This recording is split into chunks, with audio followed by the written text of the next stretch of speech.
Friday maybe rock bottom, Ricky, for this team because they were dominated on both sides of the football. It wasn't just the offense this week. The defense got ran all over, dominated at the point of attack, but all the focus, and rightfully so, has gone to this offense that now has struggled 4 weeks in a row. I mean, you could go to the Packers game, the Lions game, the Cowboys game after the first 18 minutes. Now you got the Bears, and this has been the story all season. What is wrong with this offense?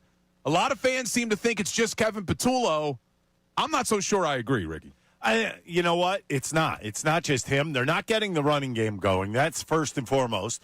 The passing game looks, I mean, that's the only way I would put it. I don't think they look dynamic. You have two dynamic wide receivers, and by the way, a forgotten tight end that you just simply don't use anymore, who has had 7 touchdowns for the last 3 weeks and has done nothing in those games. What the hell is going on? I mean, bottom line is you have paid your offense. You have already given these guys a lot of money. These are the guys that have to step up. These are the guys that have to do some damage. Yeah, A.J. Brown, hey, 2 touchdowns last game. Okay, I could deal with that. But you could go even further about this offense because I look at this as part of the offense. You look around the National Football League right now. You have kickers going from 65 yards. The Eagles have a kicker where you have to push 50. He missed a 52-yarder in this game, and even worse, I know a lot of the pressure is being put on Nick Sirianni for going for the 2-point conversion earlier than he could have. But when you really look at that situation and why he was in that situation in the third quarter, you missed an extra point. You forget about that. Everybody forgot about this. I have listened to so many different things about this, and all the emphasis, all the pointing, everybody is looking at the coaching staff when they should be looking at the players on the field. Hey, I understand Patullo has not done a good job. You know how I know that, Bill? Do you know how I know this? Because I watched what the Bears did in this game. Did you see them scheming?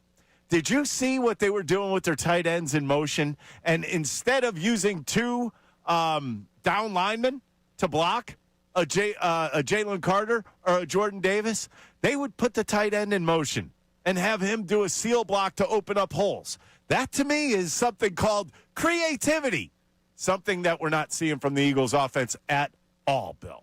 No, man, you were pretty good right there. You get me fired up all over again. Well, it pissed me off. Watching the game was pissing me off. I look at this Eagles offense and Kevin Patullo. Kevin Patullo is a problem. He is not the problem. And I think too many fans are expecting this easy fix where you just come in and you change play callers and everything will be great. And I think it's because we're so focused on the names on the back of the jerseys. And we're expecting those names on the back of the jerseys to show up like they've done in previous years. But I hate to break it to everybody.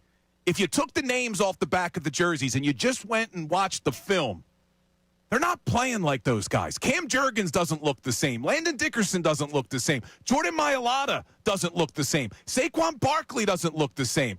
And your starting quarterback, your Super Bowl MVP, certainly doesn't look the same. So, yes, I agree they should make a change at play caller because you're not going to be able to replace the personnel on the offensive line. You're not making a change at quarterback. It's going to be very difficult to sit Saquon Barkley down for Tank Bigsby, even though you're not even giving Bigsby a snap. That's a whole other story.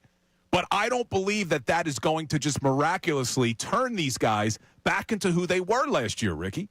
The players are not performing. We saw in this game against the Bears, you're right, was Ben Johnson creative? Absolutely. But let's be honest here. That offensive line for the Bears dominated the Eagles' defensive line.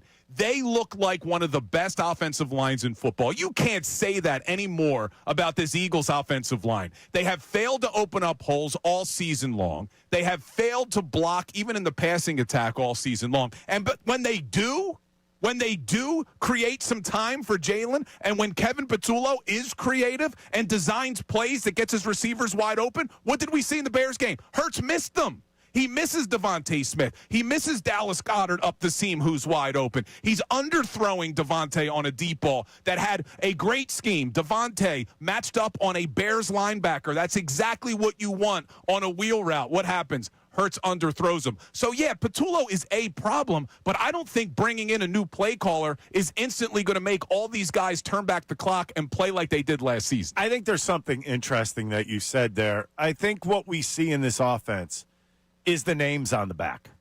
You know what I mean? And their full, I guess, repertoire of who they've been and what they've brought to this team and who they were last year and who they were the year before. I think the one thing we got to stop doing is looking at the names and start looking at the numbers and putting the numbers into their places. If you're not getting the job done, it's got to be called out. And you're absolutely right.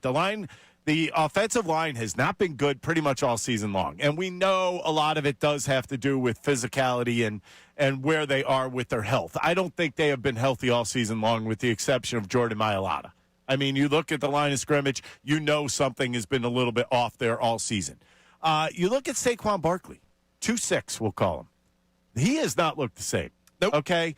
Way too much happy feet in the backfield. Not hitting the holes, not squaring up to the holes. And, I mean, most people will say, well, he's not getting those holes. You know what? Some backs make their own holes. Sometimes you have to. Sometimes you have to realize that you have to hit those holes harder now. Why? Because those holes are closing quicker. Well, maybe you got to get there. Maybe you got to understand the offense. You can't do the dances in the backfield. I know that. And 56 yards from 2-6 in the backfield is definitely not enough for me.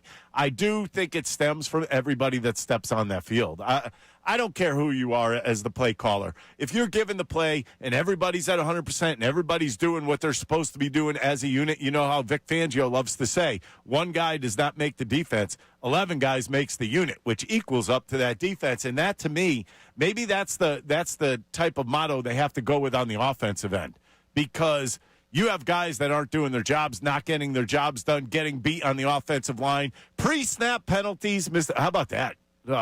From A.J. Brown, and the first thing I heard on the TV, I know you were at the game, boos right away when he jumps offside. Yeah, there were a lot of boo birds at Lincoln Financial Field. They're fed up. They're fed up for the way the offense. Do you blame them? They're paying good money to see an offense that's supposed to be, quote-unquote, explosive. They are the furthest thing from that right now. Yeah, and the boo birds started even in a one-score game. It was 10-3, and people were booing. Fire Kevin chants were raining down from the rafters. I mean, there's no rafters. Did you start them? Are there rafters in an open-air building? Yes, they are, because they have the cover. That's right. They have the cover, so there are rafters. All right, there we go. We can agree on that. But I am curious where people are going to weigh in. I know it feels like the game was a long time ago because we had the weekend before we could react. But when you look at this offense, what do you think the main problem is? Because we're already seeing the fire Kevin Patullo signs on Patterson Avenue today, and I understand people's frustration with him. I do. And I even understand people wanting them to change play callers. I would do that as well to try to get a spark. But do you really think he is the biggest issue or the only issue? I'm curious where people are going to weigh in on this. Hit us up on the text board, 610-632-0975. Nick Sirianni, after the game, was asked, what is going on with this offense?